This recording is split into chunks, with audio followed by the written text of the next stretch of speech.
Hello dear students, welcome back to organised knowledge channel. और आज की जो वीडियो है उसमें हम डिस्कस करेंगे आकलन कार्यपत्रक 8 फॉर क्लास 6। विषय हिंदी है और ये वर्कशीट आपके लिए 3 दिसंबर 2021 के लिए शेड्यूल की गई है। आज की जो वर्कशीट है उसमें आपको गद्यांश दिया गया है, जिसको पढ़कर आपको नीचे दिए गए कुछ प्रश्नों के उत्तर देने हैं। वर्कशीट शुरू करने से पहले प्लीज़ चैनल को सब्सक्राइब कर दीजिए, बेल आइकन को भी प्रेस कर लो ताकि आपको आने वाली वीडियोस की नोटिफिकेशन वो समय से मिल जाए।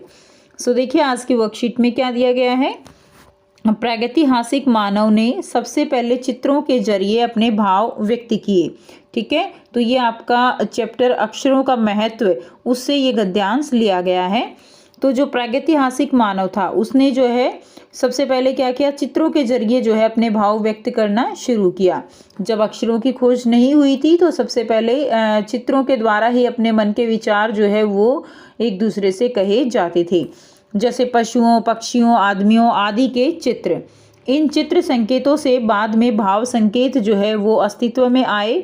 जैसे एक छोटे वृत्त के चहुं ओर किरणों की द्योतक रेखाएं खींचने पर वह सूर्य का चित्र बन जाता था। जैसे कि एक जो है इसके चारों तरफ अगर ऐसे रेखाएं खींच दी तो ये किसका चित्र हो गया, ये सूर्य का चित्र हो जाता है। ठीक है, और बाद में जो यह चित्र था ये जो है ताप या धूप का क्या बन गया, द्योतक बन गया। यानी इस तरह से चित्र खींचने का मतलब क्या था कि ज़्यादा तापमान या धूप या सूर्य, इसको जो है ये इंगित करता था। इस तरह अनेक भाव संकेत जो है फिर अस्तित्व में आए। तब जाकर काफ़ी बाद में आदमी ने अक्षरों की खोज की। अक्षरों की खोज के सिलसिले को शुरू हुए मुश्किल से 6000 साल हुए हैं। ठीक है, तो अक्षरों की खोज के सिलसिले को शुरू हुए कितने हुए हैं साल, मुश्किल से 6000 साल, केवल 6000 साल। अक्षरों की खोज के साथ एक नए युग की शुरुआत हुई। आदमी अपने विचार, अपने हिसाब किताब को लिख कर रखने लगा।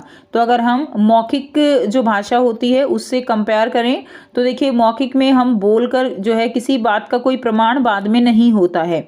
इसलिए जब से आदमी ने अपने विचार और हिसाब किताब को लिखना शुरू किया तब से ही जो है हमें क्या मिलता है, हमें इतिहास मिलता है और एक नए युग की शुरुआत होती है। और तब से ही मानव को सभ्य कहा जाने लगा। ठीक है, और आदमी ने जब से लिखना शुरू किया तब से ही इतिहास प्रारंभ हुआ। किसी भी कौम या देश का इतिहास तब से शुरू होता है जब से आदमी के लिखे हुए लेख जो है वो मिलने लग जाते हैं। तो जब से लेख मिलने शुरू हो जाते हैं तभी जो है क्या है, किसी भी देश का, कौम का इतिहास जो है तब से शुरू होता है। इस प्रकार इतिहास को शुरू हुए मुश्किल से 6000 साल हुए हैं। तो इतिहास को शुरू हुए लगभग कितने साल हुए हैं, 6000 साल। उसके पहले के काल को प्रागैतिहासिक काल यानी इतिहास के पहले का काल कहते हैं। तो पहले के काल को क्या कहा जाता है, प्रागैतिहासिक काल या इतिहास के पहले का काल। अतः हम देखते हैं कि यदि आदमी अक्षरों की खोज नहीं करता तो आज हम इतिहास को न जान पाते। ठीक है, तो अगर आदमी जो है वो क्या अक्षरों की खोज नहीं करता तो आज जो भी हम पढ़ते हैं इतिहास के बारे में, ठीक है, वो सब कुछ हम कुछ भी हम नहीं जान पाते। उसके बाद देखिए हम यह नहीं जान पाते कि पिछले कुछ हजार सालों में आदमी किस प्रकार रहता था, क्या क्या सोचता था, कौन कौन राजा हुए इत्यादि। इनमें से किसी भी बात का जो है पता हमें नहीं चलता। अक्षरों की खोज मनुष्य की सबसे बड़ी खोज है। अक्षरों की खोज करने के बाद ही मनुष्य अपने विचारों को लिख कर रखने लगा। तो अक्षरों की खोज करने के बाद ही मनुष्य ने अपने जो विचार हैं उनको क्या किया, लिख कर रखना शुरू कर दिया। जिससे कि क्या हुआ, एक पीढ़ी के ज्ञान का इस्तेमाल दूसरी पीढ़ी जो है वो करने लगी। अक्षरों की खोज करने के बाद पिछले 6000 सालों में मानव जाति का तेजी से विकास हुआ। यह महत्व है अक्षरों का और उनसे बनी हुई लिपियों का। ठीक है, अतः सबको अक्षरों की कहानी मालूम होनी चाहिए। ठीक है, तो अक्षरों का और उनसे बनी हुई लिपियों का क्या है, ये बहुत महत्व है, क्योंकि अक्षरों की खोज के बाद ही मानव जाति का विकास वो बहुत तेजी से हुआ है। आज जिन अक्षरों को हम पढ़ते या लिखते हैं वे कब बनाए गए, कहाँ बने और किसने बनाए, यह जानना जरूरी है भी।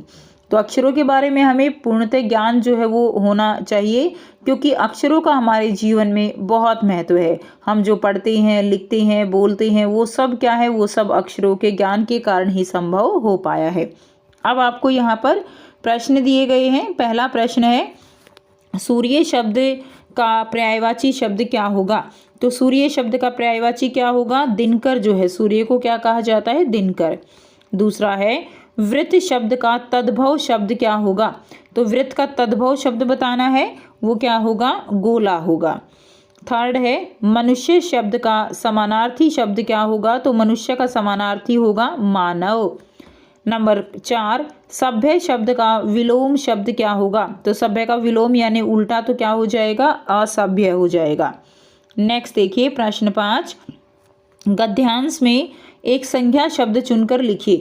तो गद्यांश में संज्ञा शब्द लिखनी है तो क्या हो जाएगा? मनुष्य हो जाएगा। इसके अलावा पक्षी, पेड़, ये क्या है? संज्ञा शब्द हैं।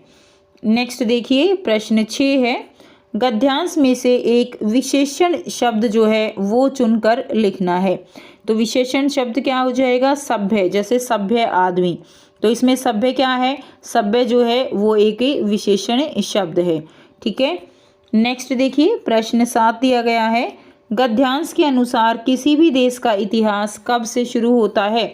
इतिहास के बारे में 3 वाक्य लिखिए। तो किसी भी देश का इतिहास जो है कब से शुरू होता है और इतिहास के बारे में 3 वाक्य लिखने हैं। तो यहाँ से बच्चों आप क्वेश्चन नंबर 7 का आंसर करेंगे।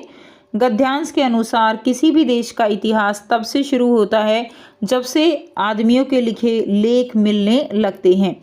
तो किसी भी देश का इतिहास कब से शुरू होगा? जब वहाँ के रहने वाले आदमी जो है उनके लिखे हुए लेख मिलते हैं, तब से ही उस देश के इतिहास की शुरुआत मानी जाती है। नेक्स्ट देखिए, आपको इतिहास के बारे में 3 जो है बातें लिखनी है। तो पहला है, इतिहास को शुरू हुए लगभग 6000 साल हुए हैं। इतिहास से हमें अतीत के बारे में पता चलता है। इतिहास हमें वर्तमान और भविष्य से जोड़ता है। तो ये 3 बातें आप इसके बारे में लिख देंगे।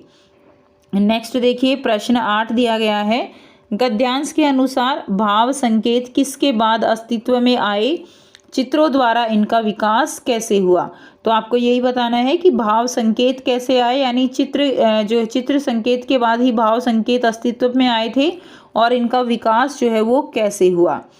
तो चित्र संकेतों के बाद में भाव संकेत अस्तित्व में आए। जैसे एक छोटे वृत्त के चारों ओर किरणों की द्योतक रेखाएं खींचने पर वह सूर्य का चित्र बन जाता था और बाद में यह चित्र धूप का द्योतक बन गया।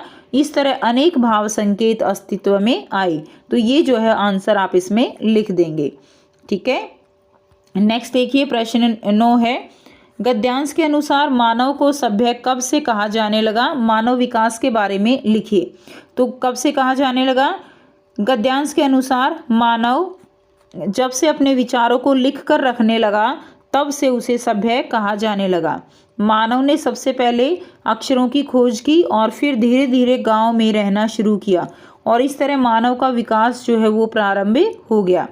तो ये आंसर आप इसमें लिख देंगे। नेक्स्ट देखिए प्रश्न 10 है, आदमी के लिखे हुए लेख कब से मिलने लग जाते हैं? अक्षरों के बारे में 3 वाक्य लिखिए। तो आदमी के लिखे हुए लेख कब से मिलने लग जाते हैं और अक्षरों के बारे में 3 वाक्य आपको लिखने हैं। तो आप आंसर लिखेंगे, आदमी के लिखे हुए लेख लगभग 6000 साल पहले से मिलने लग जाते हैं और तभी से मानव का विकास तेजी से होने लगता है। अक्षरों के बारे में 3 वाक्य लिखने हैं। अक्षरों की खोज के साथ एक नए युग की शुरुआत हुई। दूसरा, अक्षरों की खोज के बाद मानव का विकास तेजी से हुआ। और तीसरा है, अक्षरों की खोज के बाद इतिहास प्रारंभ हुआ।